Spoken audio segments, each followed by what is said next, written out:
wabarakatuh. Selamat datang kembali di channel YouTube-nya Akademika Education.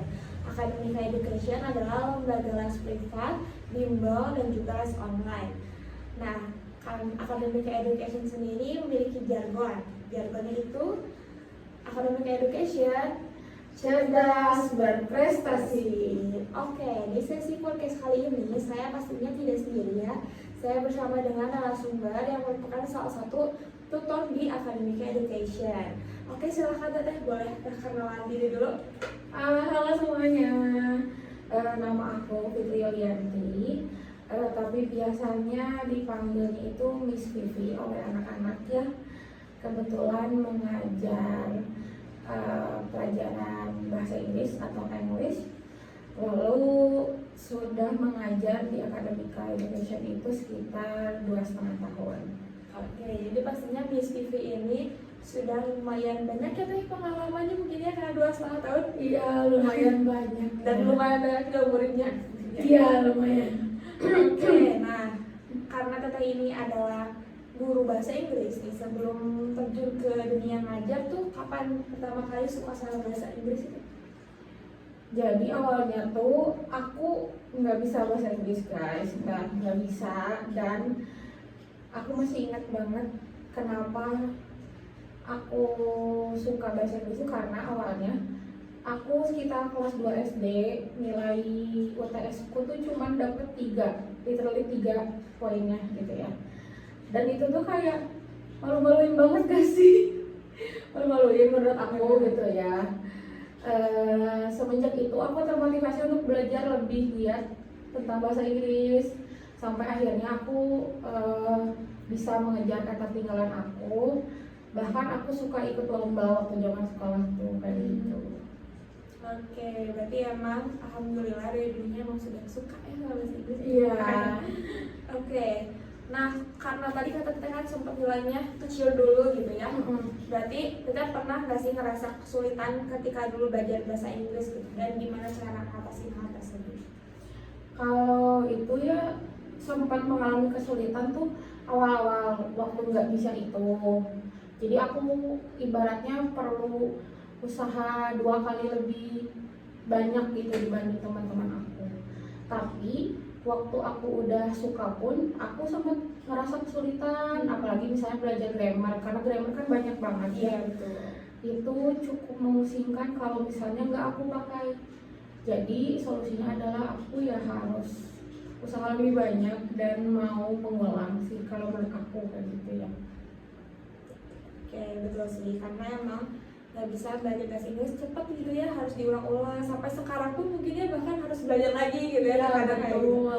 Oke, nah karena kita sudah mulai belajar mengajar juga ya dengan mungkin anak SD atau ya SD SMP SMA Iya. ya kan, jadi sudah pernah mengajar itu semua. Nah ketika dalam belajar bahasa Inggris tuh kan pakai media ajar ya biasanya.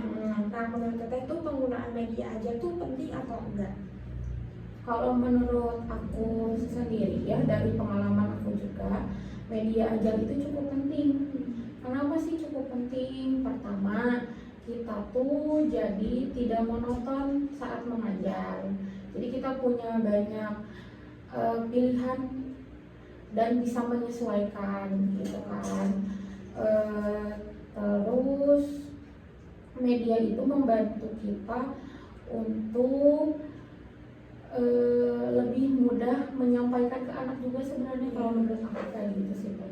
Jadi penting ya Teh ya. Penting. Oke, selanjutnya tuh kan karena Teteh tadi penggunaan media gitu ya. Biasanya Teteh menggunakan media itu yang seperti apa ya, bagaimana? Kalau aku sih biasanya yang sederhana dulu Teh. Jadi sederhana tuh misalnya yang sudah ada di internet. Contohnya aku pakai Wordwall, kalau nggak Wordwall pakai Quizizz. Jadi kan itu tinggal pakai aja gitu ya, sudah ada template-nya gitu. Atau mungkin bisa juga aku buat medianya sendiri. Misalnya hari ini belajar descriptive text. Nah aku mencarilah game yang bisa bikin anak bonding sama temennya, juga lebih paham tentang descriptive text secara langsung kayak gitu. Oke, berarti langsung kayak dipraktikkan juga gitu ya media. Betul. Nah Selanjutnya kan tadi teteh menggunakan beberapa gitu ya. Biasanya yang menjadi favorit yang misalnya tetehnya juga mudah menggunakan, murid juga jadi favorit gitu karena menyenangkan, biasanya tuh media seperti apa? Kalau anak-anak sih paling senang tuh kalau pakai quizzes atau wall karena biasanya mereka tuh jadi berkompetisi antar teman gitu kan. Terus biasanya aku pun sebagai gurunya akan appreciate mereka tuh misalnya ada gift kecil kayak gitu sih. Benar sih, karena itu berguna banget ya. Terus selanjutnya biasanya itu kan itu yang favoritnya ya. Itu membuat si anak-anaknya jadi semangat gak sih ketika belajar bahasa Inggris? Kalau aku lihat sih ya, untuk beberapa anak bahkan mungkin secara umum anak-anak tuh pasti senang kalau misalnya dikasih media yang baru tuh, jadi mereka pasti lebih semangat sih teh. Pasti ya, karena mungkin itu lebih menarik juga nggak sih buat mereka ya? Iya, menarik buat mereka dan juga kita tuh kayak bisa menyesuaikan permainannya dengan umur mereka gitu loh. Iya benar. Dan biasanya juga karena bahasa Inggris itu perlu banyak praktek dan kadang beberapa orang tuh sulit, jadi kalau misalnya hanya tidak disertai dengan media aja yang menarik itu jadi susah gitu ya. Betul. Tadi kan berarti kita itu menggunakan media-media online gitu ya, yang sudah zaman-zaman sekarang gitu.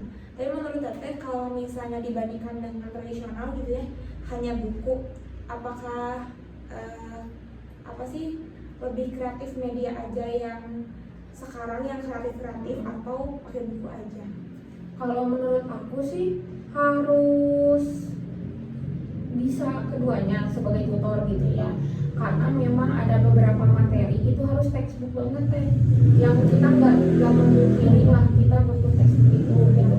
Cuman ada juga memang yang bisa kita kembangkan menggunakan media kreatif. Jadi aku nggak bisa bilang media kreatif lebih bagus, nggak bisa, atau textbook lebih bagus, karena dua-duanya harus balance gitu kalau menurut aku. Betul sih, jadi emang dulunya harus dipakai ya. Iya. Oke, mungkin ini sudah hampir belum terakhir, sudah hampir terakhir. Biasanya tuh kan siswa tuh selain belajar di tempat les sekolah gitu, mereka tuh pengen belajar di rumah. Menurut Teteh apa tips yang bisa mereka mudah digunakan untuk belajar bahasa Inggris? Yang paling mudah untuk digunakan ya, ini terbagi menjadi beberapa tipe sih kalau menurut aku.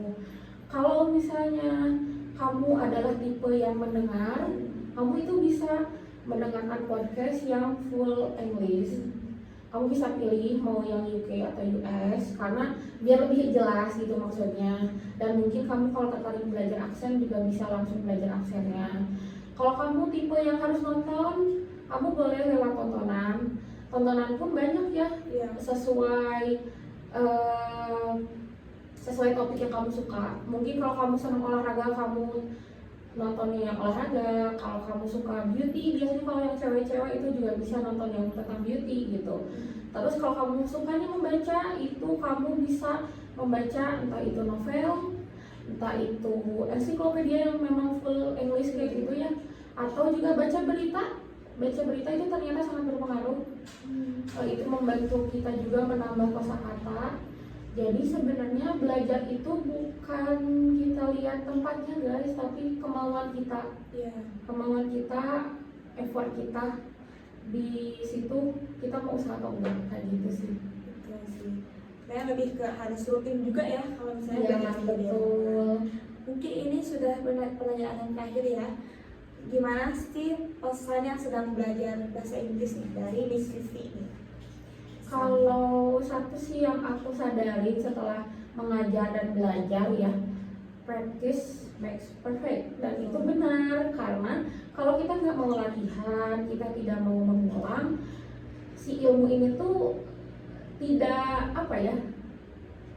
tidak menjadi suatu hal yang biasa kita gunakan, nggak jadi common sense gitu di kita. Makanya kita harus sering mengulang, kita harus sering berlatih, biar si bahasa Inggris ini tuh menjadi kebiasaan buat kita, menjadi habit. Nah, baik, tadi kita sudah mendengarkan beberapa tips ya, pesan dan juga pendapat dari Miss Vivi, salah satu tutor Akademika Education. Juga terima kasih banyak Miss Vivi karena sudah bersedia ya untuk berbagi cerita, berbagi tentang pemikirannya dengan kita semua. Mungkin untuk podcast kali ini dicukupkan sekian. Terima kasih banyak. Wassalamualaikum warahmatullahi wabarakatuh. See you.